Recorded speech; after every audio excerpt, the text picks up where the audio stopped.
जय भीम नवोदय बघूया आजचं बातमीपत्रक।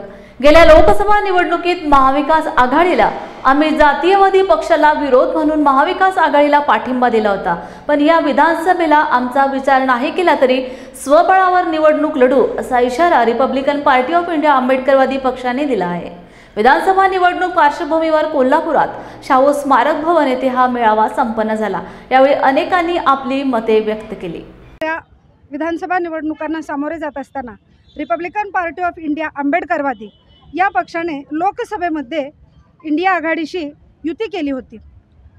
भारतीय संविधानाचे रक्षण करण्यासाठी आणि जणू या देशावर संघवादी आणि जातीयवादी पक्षाने कब्जा केलेला आहे तो हाणून पाडण्यासाठी पक्षाचे राष्ट्रीय अध्यक्ष आदरणीय दीपकभाऊ निकाळजे यांचा लोकसभेमध्ये हा निर्णय होता। परंतु येणाऱ्या काळात विधानसभेला सामोरे जात असताना कोल्हापूर जिल्ह्यातील 10च्या 10 मतदारसंघामध्ये रिपब्लिकन पार्टी ऑफ इंडिया आंबेडकरवादी या पक्षाच्या वतीनं आम्ही आमचे उमेदवार घोषित करत आहोत। आज कोल्हापूर जिल्ह्यामध्ये झालेल्या ऐतिहासिक दसरा चौकातील शाहू स्मारक भवन इथल्या या निवडणूक निर्धार मेळाव्यात कोल्हापूर जिल्ह्यातल्या 10 मतदारसंघाचे अध्यक्ष आणि प्रभारी यांची घोषणा झालेली आहे। पक्षामध्ये जवळपास 700 ते 800 लोकांनी प्रवेश केलेला आहे आणि या पक्षाकडे लोकांचा आणि समाजाचा स्वाभिमानी बाण्याचा कल वाढलेला आहे। कार्यकर्त्यांना युतीच्या नावाखाली जखडून ठेवण्यापेक्षा त्यांच्या राजकीय इच्छाशक्तीला चालना देण्यासाठी आणि त्यांचा स्वाभिमान जपण्यासाठी पक्षाचे राष्ट्रीय अध्यक्ष दीपकभाऊ निकाळजे यांच्या आदेशाने येणाऱ्या विधानसभेमध्ये आम्ही कोल्हापूर जिल्ह्यातील 10 मतदारसंघावर उमेदवार देतो। ही आम्ही घोषणा आज पक्षाच्या महिला आघाडीच्या प्रदेशाध्यक्ष सुनीताताई चव्हाण, दादासाहेब ओवाळ, कैलास जोगदंड, प्रियदर्शनी निकाळजे यांच्या प्रमुख उपस्थितीत देत आहोत। तरी पक्षाचा निर्णय आमच्यासाठी कार्यकर्त्यांच्यासाठी अंतिम राहील। आज इथे जो मेळावा झालेला आहे निर्धार मेळावा, हा निर्धार कसला आहे तर 2024च्या ह्या जे निवडणुका येणार आहेत त्या निवडणुकांमध्ये विधानसभेला आपले उमेदवार आपण उभे करणार आहोत। यापूर्वीच इलेक्शन झालं ते लोकसभेचं होतं आणि त्या लोकसभेत आपण महाविकास आघाडीला पाठिंबा दिलेला होता, कारण त्यावेळेला आपला एकच उद्देश होता की जातीवादी संविधानाचे मारेकरीच म्हणा, संविधानाचे मारेकरी असलेला BJP पक्षाला आपल्याला सहयोग द्यायचा नव्हता आणि म्हणून आपण महाविकास आघाडीला सपोर्ट केला होता। परंतु आता यापुढे केवळ आम्ही सपोर्ट देऊन थांबणार नाहीत। आमची अपेक्षा अशी आहे, जर आम्ही तुम्हाला पाठिंबा देतोय तर तुमच्याकडूनही आमची अपेक्षा आहे। बाबासाहेबांनी म्हटलं होतं की शासनकर्ते जमात व्हा, मग आमची जमात कधी होणार आहे? तुम्ही जर आम्हाला अशा प्रकारे डावलत राहिला, यूज अँड थ्रो करत राहिला तर आम्हाला ते चालणार नाही। आमचा पक्ष आमच्या स्वतःच्या ताकदीनिशी लढणार आहे। कारंजा लाडच्या वतीने आगामी विधानसभा निवडणुकीसंदर्भात पक्ष पदाधिकारी व कार्यकर्त्यांची महत्त्वपूर्ण बैठक रमाई सभागृहात मोठ्या उत्साहात संपन्न झाली। या बैठकीला उपस्थित वंचित बहुजन आघाडीचे कारंजा मानोरा विधानसभा निरीक्षक माननीय अभिजित राठोड, जिल्हा उपाध्यक्ष उस्मान भाई गारवे उपस्थित होते। येणाऱ्या विधानसभा निवडणूक संदर्भात विविध विषयांवर चर्चा करून बैठकीचे समापन करण्यात आले। बहुजन आघाडीचा श्रद्धेय बाळासाहेब आंबेडकर तुम आगे बढ़ो, हम तुम्हारे साथ हैं। श्रद्धेय बाळासाहेब आंबेडकर तुम आगे बढ़ो, हम तुम्हारे साथ हैं। श्रद्धेय बाळासाहेब आंबेडकर तुम आगे बढ़ो, हम तुम्हारे साथ हैं। सुजात दादा आंबेडकर तुम आगे बढ़ो, हम तुम्हारे साथ हैं। सुजात दादा आंबेडकर तुम आगे बढ़ो, हम तुम्हारे साथ हैं। अंजलिताई आंबेडकर तुम आगे बढ़ो, हम तुम्हारे साथ हैं। अंजलिताई आंबेडकर तुम आगे बढ़ो, हम तुम्हारे साथ हैं। वंचित बहुजन आघाडीचा वंचित बहुजन आघाडीचा वंचित बहुजन आघाडीचा श्रद्धेय बाळासाहेब आंबेडकर तुम आगे बढ़ो, हम तुम्हारे साथ हैं। श्रद्धेय बाळासाहेब आंबेडकर तुम आगे बढ़ो, हम तुम्हारे साथ हैं। श्रद्धेय बाळासाहेब आंबेडकर तुम आगे बढ़ो, हम तुम्हारे साथ हैं। वंचित बहुजन आघाडीचा वंचित बहुजन आघाडीचा। ॲडव्होकेट अमोल पावणे मत्स्य उद्योग विकास धोरण समिती सदस्य यांनी मासेमारी समाज यांच्या समस्यांबाबत सुधीर मुनगंटीवार मंत्री वने, सांस्कृतिक तथा मत्स्य व्यवसाय यांच्याकडे केलेल्या प्रयत्नातून सुधीरभाऊ मुनगंटीवार यांच्या अध्यक्षतेखाली मंत्रालय मुंबई येथे मत्स्य व्यवसाय सोसायटी व मासेमारी समाज यांच्या समस्यांबाबत मंत्रालय मुंबई येथे बैठक पार पडली। दिनांक 30 सप्टेंबर 2024 रोजी मंत्रालय मुंबई या ठिकाणी माननीय नामदार सुधीरभाऊ मुनगंटीवार यांच्या अध्यक्षतेखाली भोई समाजच्या समस्याबाबत बैठक पार पडली। या बैठकीमध्ये भूजल जलाशयातील महामंडळाची स्थापना करणे, 1500 किलो प्रति हेक्टरी उत्पन्नाबाबतची अट रद्द करणे, बोटुकलीचे अनुदान लवकरात लवकर देण्यात यावे, तसेच भूजल जलाशयातील महामंडळाचं मुख्यालय हे नागपूर या ठिकाणी घेण्यात यावे, अशा अनेक निर्णयावर बैठक पार पडली। यामधील महाराष्ट्रातील भूजल जलाशयातील भोई समाज बांधवांना नवीन एक महामंडळ निर्माण होत आहे आणि माननीय नामदार सुधीरभाऊ मुनगंटीवार यांच्या अध्यक्षतेखाली ह्या निर्णयाचं संपूर्ण महाराष्ट्रामध्ये भोई समाजाकडून कौतुक व स्वागत केले जात आहे। या गेल्या 70 वर्षामध्ये या भोई समाजाकडे कोणत्याही प्रतिनिधींनी लक्ष दिले नाही, परंतु माननीय नामदार सुधीरभाऊ मुनगंटीवार यांनी या भोई समाजाच्या समस्याबाबत हा एक ऐतिहासिक निर्णय घेण्याचा प्रयत्न केला आहे आणि यामुळे येथील भोई समाजाच्या आर्थिक, सामाजिक, राजकीय व व्यावसायिक विकास होण्याचा एक चांगला निर्णय लागला आहे आणि यामुळे भविष्यामध्ये या निर्णयामुळे महाराष्ट्रातील संपूर्ण भोई समाज बांधव हे माननीय नामदार सुधीरभाऊ मुनगंटीवार यांच्या पाठीमागे उभे राहील। कारण प्रत्येक वेळी जेव्हापासून या मत्स्य विभागाचे सूत्र हाती घेतले तेव्हापासून या समाजाच्या हिताकरिता वेळोवेळी भाऊनी चांगले ऐतिहासिक निर्णय घेऊन या समाजाला प्रगतीवर पथावर विकासावर नेण्याचा प्रयत्न केला आहे। भविष्यामध्ये आम्ही संपूर्ण भोई समाज बांधव माननीय नामदार सुधीरभाऊ मुनगंटीवार व या शासनाच्या पाठीमागे आम्ही उभे राहू आणि या निर्णयामुळे आम्ही भाऊचं अभिनंदन। काँग्रेसचे नेते आणि लोकसभेतील विरोधी पक्षनेते राहुल गांधी हे 4 आणि 5 ऑक्टोबर रोजी कोल्हापूर दौऱ्यावर येत असून त्यांच्या हस्ते विविध कार्यक्रमांचं आयोजन केलं आहे। याबद्दलची माहिती विधान परिषदेतील काँग्रेसचे गटनेते आमदार सतेज पाटील यांनी पत्रकार परिषदेत दिली। लोकसभेचे विरोधी पक्षनेते आणि काँग्रेस पक्षाचे नेते आदरणीय राहुलजींचा कोल्हापूर दौरा निश्चित झालेला आहे आणि या दौऱ्याच्या निमित्तानं कार्यक्रमाची रूपरेषा ठरवण्यासाठी आज बैठक आहे। आपल्याला त्याची माहिती द्यावी यासाठी आपण एकत्रित आलेलो आहोत। राहुलजी साधारणपणे 4 तारखेला कोल्हापूरमध्ये येत आहेत। 4 तारखेला संध्याकाळी कसबा बावडा भगवा चौक येथे छत्रपती शिवाजी महाराजांच्या मूर्तीचं अनावरण 6 वाजता संध्याकाळी होईल। तो एक भव्य दिव्य कार्यक्रम त्या ठिकाणी असणार आहे, कारण कसबावडा लाईन बाजार परिसरामध्ये आणि कोल्हापूरमध्ये छत्रपती शिवाजी महाराजांची मूर्ती बऱ्याच वर्षानं या ठिकाणी बसते आणि त्याचं उद्घाटन राहुलजींच्या हस्ते आम्ही प्रामुख्यानं करत आहोत। 4 तारखेला हा कार्यक्रम झाला की राहुल गांधीजींचा मुक्काम हा कोल्हापूरमध्ये असणार आहे। 5 तारखेला सकाळी शाहू समाधी स्थळला 15-20 मिनटं अभिवादन करून तिथं थोडा वेळ ते थांबणार आहेत आणि तिथं काही कार्यक्रम असणार आहे साधारणपणे।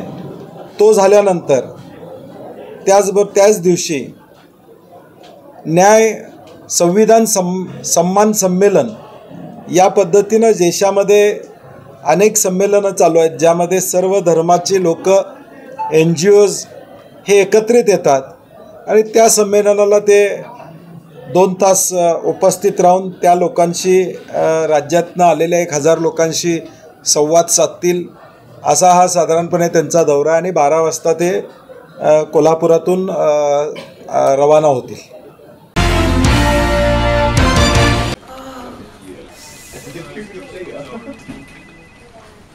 बॉस ने मीटिंग बुलाई। क्या यार, आदमी की तकलीफ को तो समझो। बार बार उठो बैठो। जनाब, तकलीफ उठने बैठने की नहीं, तकलीफ बवासीर की है। बवासीर, फिशर, भगंदर, पाइलोनियल साइंस का आयुर्वेद तथा आधुनिक लेजर से उपचार। अभ्युदय पाइल्स लेजर हॉस्पिटल, लोहार समाज भवन के पीछे, महापुष्प सोसाइटी, शताब्दी नगर चौक से मनीष नगर रोड, नागपुर। कॉल और विजिट करें www.pilesfistulacure.com। क्या हुआ बहू? माँ, पाइल्स की बहुत तकलीफ हो रही है। तो तुम गुदरोग सर्जन के पास क्यों नहीं गई? देखो, जैसे हार्ट के लिए हार्ट स्पेशलिस्ट, ब्रेन के लिए ब्रेन स्पेशलिस्ट, तो पाइल्स के लिए पाइल्स स्पेशलिस्ट क्यों नहीं? स्त्री हो या पुरुष, टॉयलेट में तकलीफ केवल पाइल्स ही नहीं, और भी कई प्रकार के गुदरोग तथा कैंसर भी हो सकता है। इसीलिए इसकी प्रत्यक्ष जांच जरूरी है। ठीक है माँ, पर जांच के लिए हम जाएंगे कहाँ? वही काले आयुर्वेदिक पाइल्स हॉस्पिटल में। लेकिन माँ, प्रेगनेंसी में पाइल्स की दवाइयाँ? प्रेगनेंसी में आयुर्वेदिक दवाइयाँ सुरक्षित होती है। जनहित में जारी। काले आयुर्वेदिक पाइल्स हॉस्पिटल, औषधि चिकित्सा तथा सर्जरी ट्रीटमेंट उपलब्ध। हमारा पता उमरेड रोड, दिघौरी बस स्टॉप के पास, नागपुर। अधिक जानकारी के लिए वेबसाइट पर जाएं kalepileshospital.com।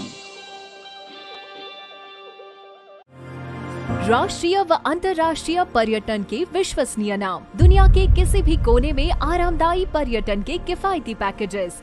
Ratna holiday tours and travels, Indonesia specialist tour, Jakarta special pick to beach, बाडुंका कावा पुतिह लेक, और विश्व का सबसे बड़ा और ऊंचा बोरोबुदुर टेम्पल।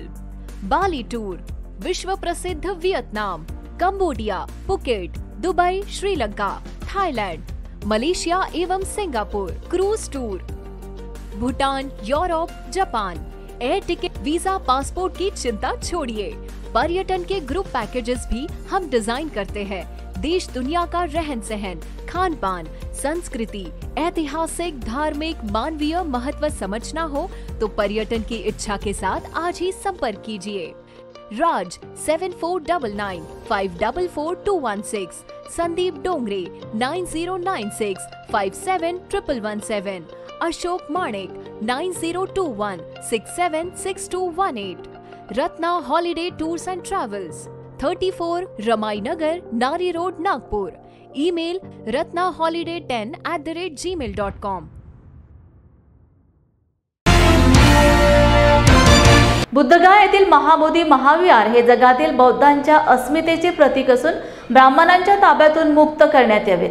या मागणीकरता सनदशीर मार्गाने अनेकदा आंदोलन करून सरकारला निवेदन देण्यात आले असून बिहार सरकारने दखल घेऊन राष्ट्रीय अल्पसंख्याक आयोगाचे अध्यक्ष इक्बाल सिंग लालपुरा, बौद्ध सदस्य रिंचेन लामो आणि बिहार सरकारचे अतिरिक्त प्रतिनिधी BTMC कार्यालयाचे संचालक राहुल कुमार आणि ऑल इंडिया बुद्धिस्ट फोरमचे सचिव आकाश लामा आणि सदस्यांसह आमदार सतीश कुमार दास यांच्या उपस्थितीत बैठक घेण्यात आली असून BTMC ॲक्ट 1949 रद्द करून महाबोधी महाविहार कमिटीवर फक्त बौद्ध सदस्य असावेत या विषयावर तोडगा काढण्यासाठी सकारात्मक चर्चा करण्यात आली।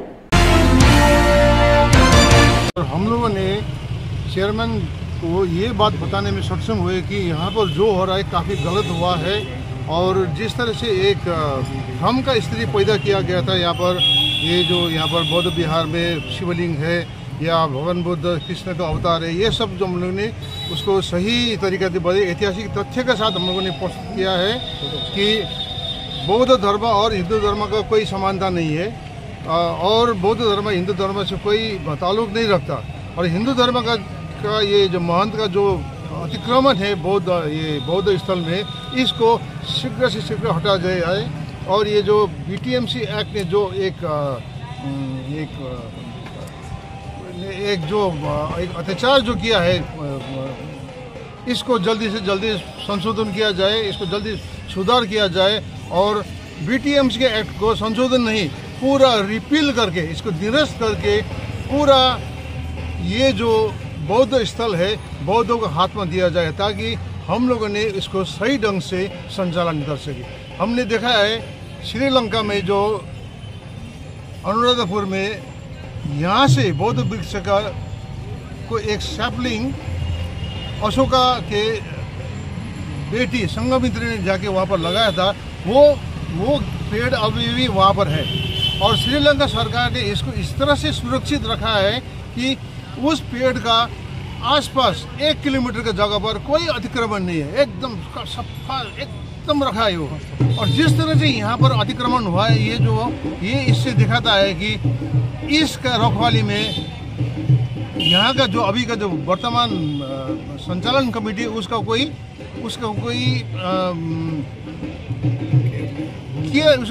केयर नहीं है उसका। पॉलिटिकल सामाजिक वर्कर हम लोग माइनॉरिटी कमीशन से 2 महीना पहले हम लोग गए थे दिल्ली में मुलाकात करने, और हमने BTMC एक्ट 1949 को रिवील करने के लिए इनसे अपील की थी। और हम लोगों ने कहा था कि आप स्वयं इसकी जांच कर लीजिए। तो एक सकारात्मक है कि माइनॉरिटी कमीशन के चेयरमैन स्वयं और उसके मेंबर्स लिंचिंग लामा जी, हाँ, वो स्वयं आई और उन्होंने बौद्ध मंदिर का अवलोकन किया, सारे ऐतिहासिक तथ्य को उन लोगों ने समझा। और हमारे सारे डेलीगेट्स जितने मेंबर्स थे, हमारे मेंबर्स के साथ में उनकी लंबी बातचीत हुई और उन्होंने बौद्ध मंदिर के इतिहास को समझा। 1949 BTMC एक्ट किन परिस्थितियों बना, उन तमाम चीज़ों को समझा। और उन्होंने भी फील किया कि अब वो वक्त चला गया कि जब किसी धार्मिक संस्थान में किसी दूसरे धर्म का हस्तक्षेप हो। और उन्होंने कहा कि ये बात स्ट्रांगली प्राइम मिनिस्टर से फिर से मैं जाकर डिस्कस करूँगा। और प्राइम मिनिस्टर बार बार ये कहते हैं कि मैं बुद्ध के देश से आया हूँ, और उनसे अपील भी वो जाकर के उन्होंने आश्वस्त किया हम लोगों के कि हम जाके कहेंगे कि बुद्ध मंदिर बौद्धों के हाथ में सौंपा जाए। और ये नीतीश कुमार जी से भी बात माइनॉरिटी कमीशन के चेयरमैन स्वयं उन्होंने इंटरेस्ट लेकर के करने की बात की है। तो हम लोग की उम्मीद है कि एक बड़े लेवल पर ये प्रयास होगा। ये जो समस्या है बौद्धों की, सबसे बड़ी समस्या आज ये देखिए पूरी दुनिया के बौद्धों, इसका समाधान और रास्ता निकलेगा। और बहुत जल्द BTMC एक्ट 1949 निरस्त होगा और पूर्ण अधिकार बौद्धों को होगा, यह हमें उम्मीद है। आज बोधगया में BTMC ऑफिस में नेशनल माइनॉरिटी कमीशन के चेयरमैन इकबाल सिंह लालपुरा जी और रिंचे लामू जी, जो हमारे बुद्धिस्ट मेंबर हैं नेशनल माइनॉरिटी कमीशन के, और बिहार सरकार की तरफ से एडिशनल डायरेक्टर राहुल कुमार जी का काफ़ी लंबा डिस्कशन हुआ। विशेष करके ये जो BT एक्ट 1949 को पूरी तरह से निरस्त किया जाए, और जो बोधगया में जो इस कानून के आधार, इस एक्ट के आधार पर जो 9 मेंबर में 4 बौद्ध और 4 अन्य धर्म के हैं, हिंदू है, वो भी ब्राह्मण है, तो इनको पूरे कमेटी में पूरी बौद्ध हो, ये हमारी पूरी एक ही मांग रखी है। और संसार में किसी भी धर्मस्थल का धर्मस्थल उसी धर्म के लोग ही संचालन करते हैं, और उन्होंने भी माना, ये पक्की बात है। तो मैं निश्चय इसमें कराऊंगा, और कल गवर्नमेंट के साथ और इसमें व्यापक चर्चा होगी, और तो निश्चय इसमें बौद्धों को जल्द से जल्द न्याय मिलेगा। दलित साहित्याला फुले आंबेडकरी विचारधारेची दृष्टी व दृष्टिकोन देणारे बौद्ध साहित्याचे गाढे अभ्यासक तथा दलित पॅन्थर या लढाऊ संघटनेचे संस्थापक राजा ढाले यांची जयंती नांदेड येथे मोठ्या उत्साहात साजरी करण्यात आली। ईश्वर सावंत यांच्या अध्यक्षतेखाली घेण्यात आलेल्या या जयंती कार्यक्रमात स्वामी रामानंद तीर्थ मराठवाडा विद्यापीठ माध्यमशास्त्र संकुलाचे संचालक प्राध्यापक डॉक्टर राजेंद्र गोनारकर, ॲडव्होकेट भीमराव हाटकर, साहित्यिक राज गोडबोले, प्राध्यापक प्रबुद्ध चित्ते यांनी राजा ढाले यांच्या जीवन कार्याचा परिचय करून दिला। कार्यक्रमास बुद्धिजीवी नागरिक मोठ्या संख्येने उपस्थित होते। राजा ढाले यांची जयंती। राजा ढाले हे आंबेडकरी चळवळीला पुढे नेणारं वैचारिक नेतृत्व होतं। बाबासाहेब आंबेडकरांनी या देशामध्ये समाज क्रांतीचा जो मार्ग सांगितला होता तथागत गौतम बुद्धाचा, त्या मार्गावर चालणारे ते एक अभेद आणि अतूट असे सैनिक होते। दलित पॅन्थरचा उदय आणि त्याच्यामधलं त्यांचं योगदान अनन्य असं राहिलं। पण दलित पॅन्थरवर ते थांबले नाहीत, तर मास मुवमेंट असेल, फुले आंबेडकरी विचारधारा असेल, या माध्यमातून सतत समाजामध्ये परिवर्तन झालं पाहिजे यासाठी ते झटत राहिले, संघटन बांधत राहिले। आणि सगळ्यात महत्त्वाचा पैलू म्हणजे राजा ढालेंचा, ते म्हणजे एक वैचारिक नेतृत्व। बौद्ध साहित्याचा, बौद्ध इतिहासाचा जेवढा अभ्यास त्यांचा होता तेवढा इतर कुणाही आंबेडकरी नेत्यात आम्ही पाहिलेला नाही. आणि म्हणून एक चळवळीला वैचारिक पाया देण्याचं काम आणि त्याला मजबूत करण्याचं काम राजा ढालेंनी आपल्या चळवळीतून केलं. दुर्दैवानं ही चळवळ फारशी वाढू शकली नाही, परंतु ढालेंचा विचार हा चिरंतन आहे. ढाले जरी गेले असतील तरी त्यांचा विचार मात्र आजही आंबेडकरी समाजाला दिशा देणार आहे. येणाऱ्या काळामध्ये या चळवळीला पुढे घेऊन जाण्यासाठी बाबासाहेबांचा विचार आणि राजा ढालेंचं विश्लेषण हेच या चळवळीचा अजेंडा असेल असं मला वाटतं. त्यांना विनम्र अभिवादन. आज राजाभाऊ ढाले यांची जयंती फुले आंबेडकर विचारधारा या संघटनेच्या वतीनं या ठिकाणी साजरी करण्यात आली. राजाभाऊ ढालेंचं जे देणं आहे किंवा जी देणगी आहे महाराष्ट्राला, विशेषतः आंबेडकरी चळवळीला, ती देणगी फार मोठी अशी देणगी आहे. आणि त्यामध्ये मला आपल्याला सांगण्याला आनंद होईल किंवा त्याचं महत्त्व मी जाणून आहे की आम्ही बौद्ध धम्म स्वीकारल्यानंतर आमच्या भाषेची टर्मिनॉलॉजी काय असावी, आम्ही कोणते शब्द वापरले पाहिजे आणि ज्या शब्दांना हिंदू धर्माचे संदर्भ चिटकलेले आहेत ते शब्द आम्ही आमच्या शब्दकोशातून, बोली भाषेतून आम्ही काढून टाकले पाहिजे. याबद्दलचा प्रयत्न महाराष्ट्रामध्ये जर कोणी केला असेल तर तो राजाभाऊ ढालेंनी केलेला आहे. उदाहरणार्थ, नावाच्या समोर सर्वजण स्त्री लावतात, स्त्री असेल तर श्रीमती लावतात, पण बौद्ध माणसांच्या नावासमोर, बौद्धच नाही तर सर्वच माणसांच्या नावासमोर योग्य असं जर नामाभिधान कोणतं असेल तर ते राजाभाऊ ढालेंनी सर्वप्रथम हे रूढ केलं. आणि ते म्हणजे आयुष्यमान. आयुष्यमान बुद्धाच्या काळामध्ये त्याला औस म्हटलं जायचं. बुद्धाने जेव्हा इतरांचा उल्लेख केलेला आहे तेव्हा तो आदरार्थी औस केलेला आहे. तसं राजाभाऊ ढालेंनी आयुष्यमान हा शब्द रूढ केला. तद्वतच ज्योतिबा फुलेंना क्रांतिबा फुले म्हणून राजाभाऊ ढालेंनी सर्वप्रथम महाराष्ट्रामध्ये रूढ केलेला आहे. अशा प्रकारचे अनेक शब्द राजाभाऊ ढालेंनी, बौद्ध संस्कृतीचे शब्द आपल्या महाराष्ट्राच्या समाज जीवनामध्ये रूढ केलेले आहेत. हे फार मोठं योगदान राजाभाऊ ढालेंचं आहे. आज फुले आंबेडकर विचारधारा नांदेडच्या वतीने कालकथित राजा ढाले यांच्या 84व्या जयंतीनिमित्त येथे अभिवादन सभेचं आयोजन करण्यात आलेलं आहे. मित्रो, फुले आंबेडकरी विचारधारेच्या माध्यमातून डॉक्टर राजा ढाले साहेब यांनी डॉक्टर बाबासाहेब आंबेडकर यांचे जे काही विचार आहेत ते आधुनिक पद्धतीने आपल्या पुढे ठेवण्याचा चळवळीच्या माध्यमातून त्यांनी प्रयत्न केलेला आहे. माणूस हा केंद्रबिंदू मानून विवेकवादी विचारसरणीच्या माध्यमातून त्यांनी जे काही चिकित्सक अभ्यास केला आणि तो जनतेपुढे मांडण्याचा प्रयत्न केलेला आहे. त्यांनी माणूस हा केंद्रबिंदू मानत असताना त्यांच्या जर चळवळीकडे आपण बघितलं तर त्यांचे दलित पॅंथर, मास मुवमेंट आणि इतर ज्या काही संघटनाच्या उत्क्रांतीच्या माध्यमातून आज फुले आंबेडकरी विचारधारा ही सामाजिक संघटना त्यांनी आपल्या पुढे ठेवलेली आहे.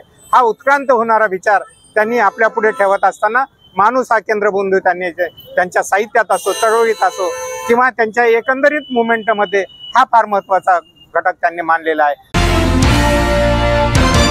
जाती जोडो, समाज जोडो, देश जोडो अभियानांतर्गत कामगार नेते अरुण गाडे यांच्या नेतृत्वात संविधान चौक नागपूर येथून 24 सप्टेंबर रोजी निघालेल्या आरक्षण बचाव महारॅलीचे आज नांदेडमध्ये भव्य स्वागत करण्यात आले.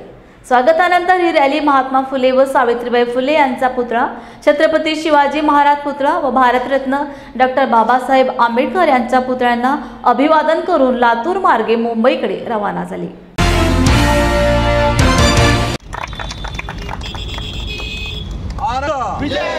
आरक्षण बचाओ रैलीचा डॉक्टर बाबासाहेब आंबेडकर साहब तुम आगे बढ़ो, हम तुम्हारे साथ हैं. अरुण गाड़े साहब तुम आगे बढ़ो, हम तुम्हारे साथ हैं. जय जय जय जय जय भीम, जय भीम, जय भीम. आरक्षण बचाव महारॅली संविधान चौकातून निघाली आहे. एकूणच केंद्र सरकार आणि महाराष्ट्र सरकार हे दोन्हीही त्या आरक्षणाच्या विरोधात आहे. आपण पाहिलेलं आहे की ज्या प्रकारे सुप्रीम कोर्टाचा निकाल 1 ऑगस्टला आलेला आहे, तो निकाल सुप्रीम कोर्टाने नाही दिलेला आहे. तो निकाल इथल्या मनोवादी षडयंत्राची ती षडयंत्र आहे आणि म्हणून याचा आम्ही या रॅलीच्या माध्यमातून जनजागरण करत आहे. आमचा मुख्य उद्देश आहे जाती तोडो समाज जोडो देश जोडो हा अंतर्गत अभियान अंतर्गत हे आम्ही रॅली काढलेली आहे. आणि आता आज इथे नांदेडमध्ये आलेली आहे आणि परवाला मंत्रालयावरती जाणार आहे. आणि मंत्रालयावरती गेल्यानंतर आमचे जे संविधानिक अधिकार आहे, आमच्या आरक्षणाचे जे प्रश्न आहे, मग ते पदोन्नतीचं आरक्षण असो की त्या विद्यार्थ्यांच्या शिष्यवृत्ती असो, मोफत शिक्षण मिळालं पाहिजे सर्वांना, ह्या सर्व गोष्टीचा आम्ही उहापोह करणार आहे. आणि त्यासाठी ही रॅली इथून आता निघणार आहे. परमपूज्य डॉक्टर बाबासाहेब आंबेडकरांनी या देशामध्ये जे संविधान दिले आणि संविधानाच्या माध्यमातून सर्व जाती धर्माच्या लोकांना जे आरक्षण दिले, पण जेव्हापासून ही मनोवादी सरकार या देशामध्ये आली आणि बाबासाहेबाचं संविधान आणि गोरगरीब आणि बहुजन समाजाला मिळत आलेलं आरक्षण यांच्या डोळ्यामध्ये खतत आहे. म्हणून काल 1 तारखेला सुप्रीम कोर्टाने जो आदेश या बहुजन समाजासाठी या देशामधल्या जे उपवर्गीकरण जे लागू केले याचा निषेध करण्यासाठी आणि हा हाणून पाडण्यासाठी या सरकारला आणि त्या आदेशाला आम्ही बहुजन समाज या देशामधले पाळणार नाहीत. आणि बाबासाहेबांना जे आरक्षण संविधानाच्या माध्यमातून दिले ते सर्व जाती धर्माच्या लोकांना मान्य आहे आणि समाजाने याची नोंद घ्यावी, सरकारने याची नोंद घ्यावी. नाहीतर येणाऱ्या उद्याच्या विधानसभा आणि लोकसभेला बाबासाहेबाचं संविधान हे जिंदाबाद म्हणून सर्व जाती धर्माची लोक, बहुजन समाजाची लोक, मंत्रालय आणि संसद या सर्वावर आहे की नाही कब्जा करतील. या रॅलीचं आहे की नाही एवढंच म्हणणं आहे की जाती जोडो, समाज जोडो, जाती जोडो, देश जोडो आणि देशाला फोडणारे, देशाला तोडणारे इनको इस देश से हटाओ. जय भीम, जय भारत. इंजिनियर भरत कुमार कानिंदे या रॅलीच्या स्वागत समितीचा मी अध्यक्ष आहे. काल 30 तारखेला रॅली इथं आगमन झालेलं आहे आणि रॅलीचा जो उद्देश आहे, ही जी महारॅली जी आहे ती आरक्षण बचाव रॅली असून हिची काल नांदेडमध्ये सुद्धा एक मोठी सभा घेण्यात आलेली आहे. आज सकाळी महात्मा फुलेच्या पुतळ्याजवळ हार अर्पण करून छत्रपती शिवाजी महाराजाच्या पुतळ्याला हार अर्पण करून आज इथं डॉक्टर बाबासाहेब आंबेडकर यांच्या पुतळ्याला हार अर्पण करून इथं वंदन करून ही या रॅलीचं प्रस्थान लातूरकडे होत आहे. आणि ती 3 तारखेला चैत्यभूमी मुंबई इथे धडकत आहे आणि मंत्रालयावर सुद्धा धडकत आहे. तरी त्या रॅलीला आमच्या सर्वांच्या नांदेडकरांच्या शुभेच्छा आहेत.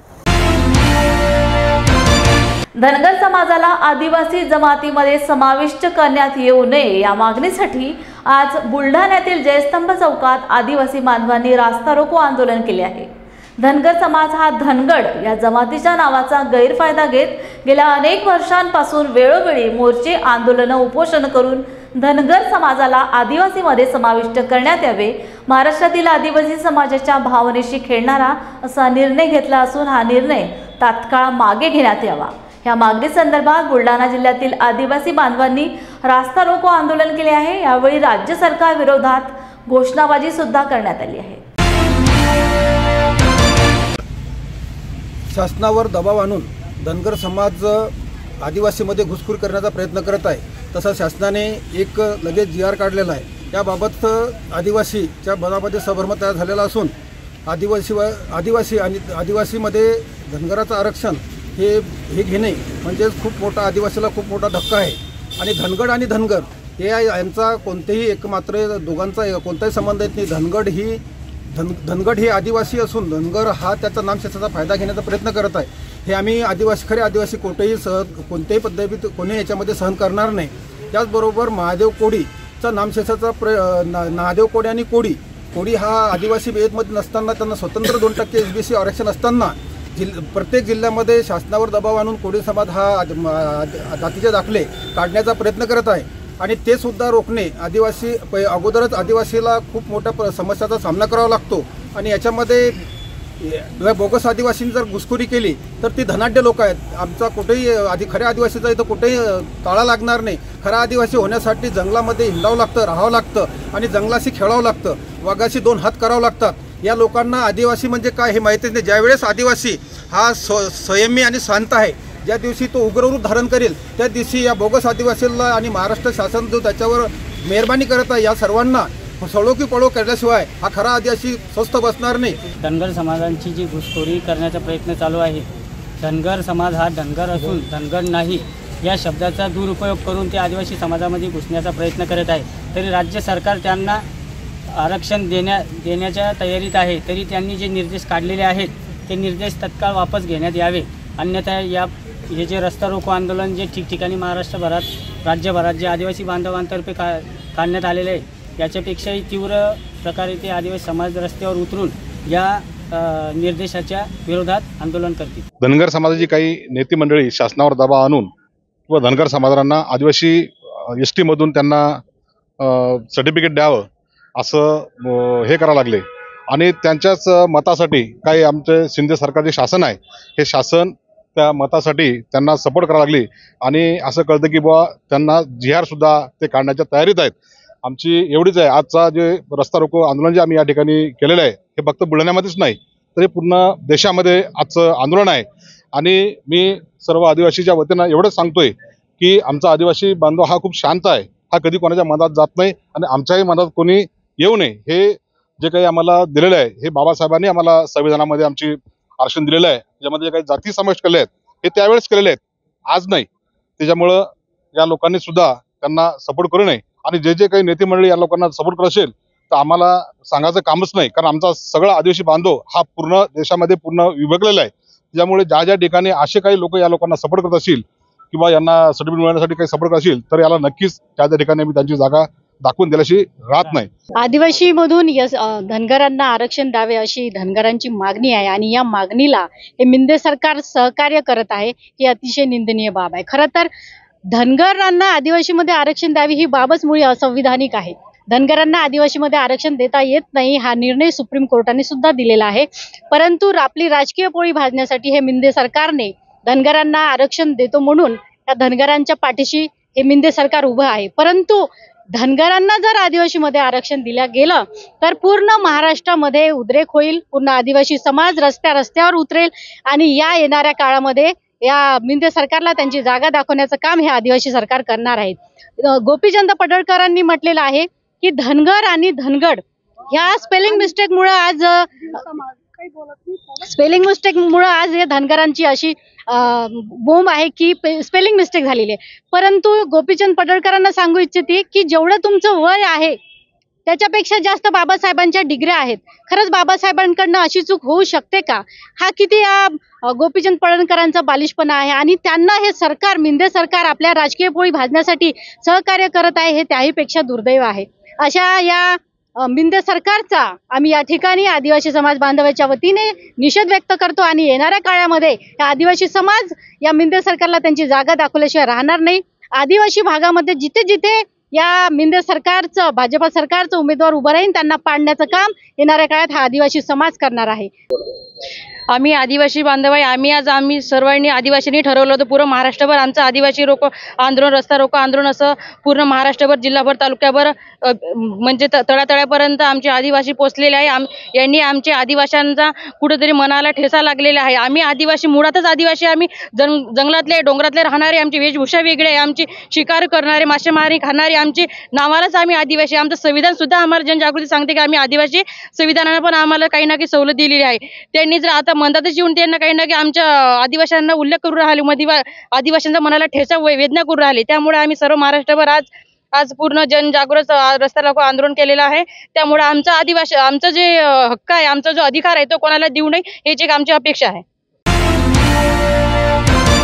घर का सारा फर्नीचर दीमको और सीलन से बस 1 साल में खराब हो गया है, कोई बात नहीं. अब आपके घर की खूबसूरती बढ़ाने के लिए अम्बा मॉड्यूलर लाया है डेकोर प्लास्ट से निर्मित UPVC मटेरियल में घर के सभी फर्नीचर, वो भी जल रोधक, दीमक प्रूफ, गुणवत्ता पूर्ण, अग्निरोधी, पर्यावरण के अनुकूल, किफायती और 17 साल के वारंटी के साथ. मॉड्यूलर किचन, वार्डरोब, बेड, मंदिर, अलमारी, TV unit, study table, sliding अलमारी, ऑफिस फर्नीचर और अन्य सभी अब बनाइए आपके हिसाब से. से। फ्री विजिट और फर्नीचर डिजाइन के लिए आज ही विजिट करें अम्बा मॉड्यूलर, गोंड बाबा मंदिर के पास, MIDC से दस्तूर नगर road, Amravati.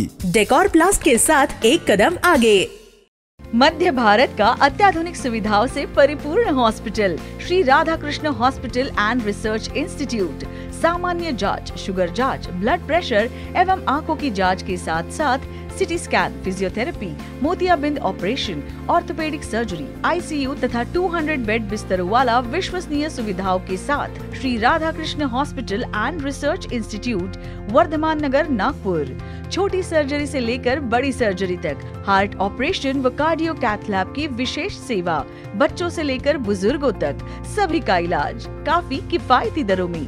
64 slide CT scan सेवा उपलब्ध, वेल क्वालिफाइड ट्रेन्ड डॉक्टरों के साथ 30 bedded MICU, world class modular operation theatre की सुविधा उपलब्ध, 24 घंटे आपातकालीन एवं एम्बुलेंस की सुविधा, महात्मा ज्योतिबा फुले तथा प्रधानमंत्री जन आरोग्य योजना के अंतर्गत निशुल्क सर्जरी एवं डायलिसिस सुविधा उपलब्ध।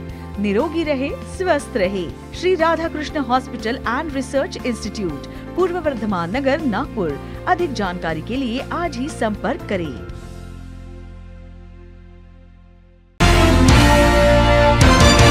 इतिहासातील अनेक घटनांचे दाखले देत महार ही जात शौर्यवान असल्याचे डॉक्टर बाबासाहेब आंबेडकरांनी स्वातंत्र्यपूर्व काळात ब्रिटिशांना पटवून दिले होते।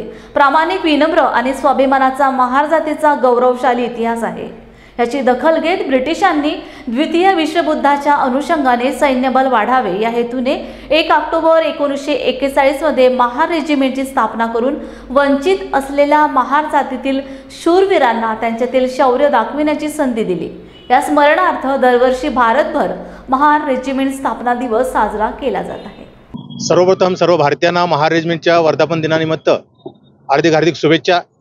महार रेजिमेंट ही डॉक्टर बाबासाहेब आंबेडकरांनी दिलेली आमच्यासाठी एक धरोहर आहे, विरासत आहे आणि ती विरासत जपण्याचं कार्य आणि काम या सर्व सैनिकांच्या माध्यमातून आपण या बुलढाणा जिल्ह्यामध्ये करत आहोत। संपूर्ण महाराष्ट्रभर यशस्वी सैनिक सेवा संघाच्या वतीने हे काम अविरतपणे चालू आहे। याबरोबर सिनियर लोकांचा, ज्येष्ठ लोकांचा आशीर्वाद आणि त्यांचं मार्गदर्शन, त्या मार्गदर्शनावरती मार्ग पळत आणि मार्गक्रमण आम्ही करत आहोत। आणि यशस्वी सैनिक सेवा संघाच्या वतीने महार रेजिमेंटच्या सैनिकांचं एक मोठं असं संघटन पूर्ण महाराष्ट्रभर आपण तयार केलेलं आहे आणि त्या माध्यमातून सैनिकांच्या समस्या, महार रेजिमेंटचा प्रलंबित मागण्या शिवाय आंबेडकरी चळवळीला बळ देण्याचं भव्य असं कार्य या यशस्वी सैनिक सेवा संघाच्या माध्यमातून होत आहे। महार रेजिमेंट का आज रेजिंग डे है और मेरे को फख्र है और मेरे जवानों पे और फैमिलीज पे और खासकर वेटरन्स। इंग्लिश साहब जो 98 ईयर्स के हैं, ये देखिए, ये इंग्लिश साहब है 98 ईयर्स के, और मैंने इनसे एक ही सवाल पूछा, लड़ाई के लिए तैयार? इन्होंने बोला तैयार, पीछे नहीं हटना है। 98 उम्र के एक वेटरन साहब का जोश देखिए। अभी मेरे को ये खुशी है कि आज हम यहाँ खड़े हुए हैं बाबा भीमराव अंबेडकर साहब के स्टैचू के पास। ये वो शख्स हैं, डॉक्टर साहब, जिन्होंने महार रेजिमेंट वापस खड़ी की थी 1941 में। इन्होंने लड़ाई की हमारे लिए और यही महार शिवाजी के टाइम में लड़ते थे। उसके बाद अंग्रेज़ों ने रिक्रूटमेंट बंद कर दी थी, लेकिन बाबा साहब हमारी जवानों के लिए लड़े और आज महार रेजिमेंट में मेरे को भी फख्र है कि मैं इसी महार रेजिमेंट में कमीशन हुआ था और मेरे जो जवान हैं इतने तगड़े हैं कि आज महार रेजिमेंट पूरे देश में मैं बोलूँगा सबसे माहिर रेजिमेंट है और लड़ाई में हमने बहुत ही अच्छे काम किए हुए हैं। और जहाँ तक रेजिंग डे का सवाल है, सबसे ज़रूरी चीज़ ये है कि आज ये पलटन और ख़ासकर आपने अभी पूछा बुल्ढाना, ये जो हमारी रेजिमेंट है, यहाँ पर जो जवानों का एक एकता है, एक इनका जो सपोर्ट है, आपने खुद देख लिया है कि कितने जोश और होश के साथ इन्होंने ये आयोजित किया है बुल्ढाना में, जबकि यहाँ पर कोई मिलिट्री कैंटोनमेंट नहीं है। उसके बावजूद और पूरे महाराष्ट्र से जवान आए हैं और फैमिलीज आई हैं, रात को आज भी आ रहे थे। तो इनका जो जोश है ये दिखाता है कि डॉक्टर भीमराव अंबेडकर जी के लिए कितने ये लोग मतलब जो उन्होंने हमें रेस किया था, आज उनकी आत्मा को शांति होती होगी कि ये जवान उनके चिराग हैं जो आज खड़े हुए हैं उनके सामने। और आज सबसे खुशी की बात है हम यहीं खड़े हुए हैं। कर्तव्यात कसूर करून अधिकाराचा गैरवापर करून पुरंदर तालुक्यातील प्रशासकीय अधिकाऱ्यांनी जेजुरी येथील महामानव डॉक्टर बाबासाहेब आंबेडकरांचा पुतळा जातीय द्वेषातून हटवल्याचा आरोप रिपब्लिकन श्रमिक ब्रिगेड यांनी केला। तसेच जबाबदार अधिकाऱ्यांवरती अॅट्रॉसिटी अंतर्गत कायदेशीर कारवाई करण्यासाठी आज पुणे जिल्हाधिकारी कार्यालयासमोर आंदोलन घेण्यात आले व जिल्हाधिकाऱ्यांना निवेदन देऊन लवकरात लवकर या संदर्भात कारवाई करण्याचे आदेश द्यावेत व डॉक्टर बाबासाहेब आंबेडकरांचा पुतळा लवकरात लवकर स्थापित करावा, अन्यथा आंबेडकरी समाजाच्या भावना दुखावल्या गेल्या कारणाने मोठ्या प्रमाणात आंबेडकरी समाज रस्त्यावर उतरू शकतो। डॉक्टर बाबासाहेब यांचा पुतळा प्रशासनाने काढून टाकला। तो पुतळ्या नियोजित पुन्हा एकदा नव्याने नियोजित जागी त्याची स्थापना व्हावी, त्याला तो बसवण्यात यावा या मागणीसाठी। त्याचप्रमाणे शासनाचे कोणतेही आदेश नसताना संबंधित प्रशासनाने तो पुतळा काढून टाकला। त्याच्यात सहभागी असलेल्या सर्व अधिकाऱ्यांवर कारवाई व्हावी या मागणीसाठी आजचं हे आंदोलन आयोजित केलेलं आहे। या आंदोलनाला विविध पक्ष संघटनांनी या ठिकाणी सहभाग घेतलेला आहे, पाठिंबा दिलेला आहे।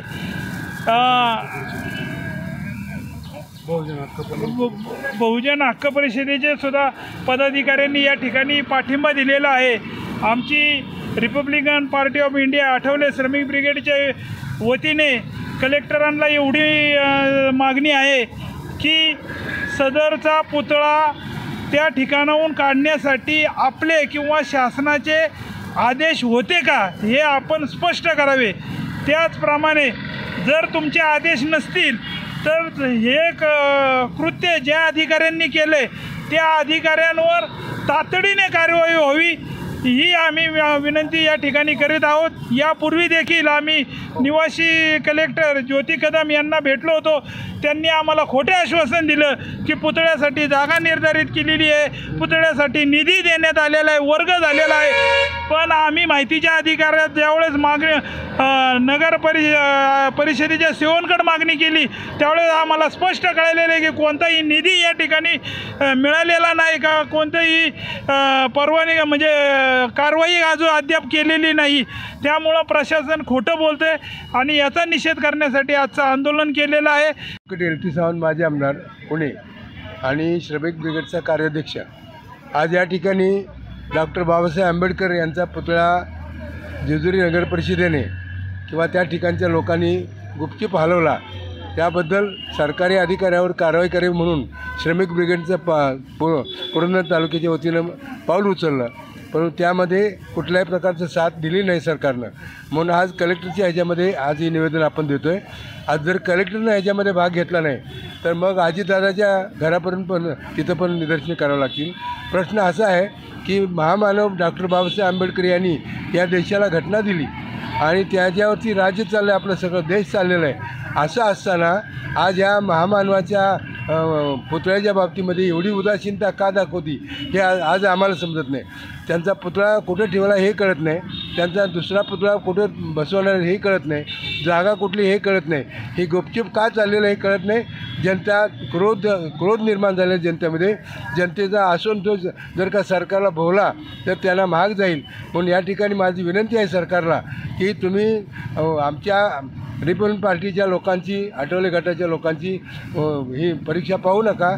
तुम्हाला तिथल्या सगळ्या जनतेच्यासाठी म्हणून आणि बाबासाहेब हे सगळ्या जगाचं दैवत आहे म्हणून त्यांचा पुतळा आहे त्या ठिकाणी उचितपणे सन्मानाने उभा केला पाहिजे आणि झालेली चूक आहे त्याच्याबद्दल काय कबुली जबाब असेल तो पण दिला पाहिजे। जय भीम मिडियाच्या बातमीपत्रात वेळ झाली, येथेच थांबण्याची। पुन्हा भेटूया ताज्या घडामोडी घेऊन। जय भीम।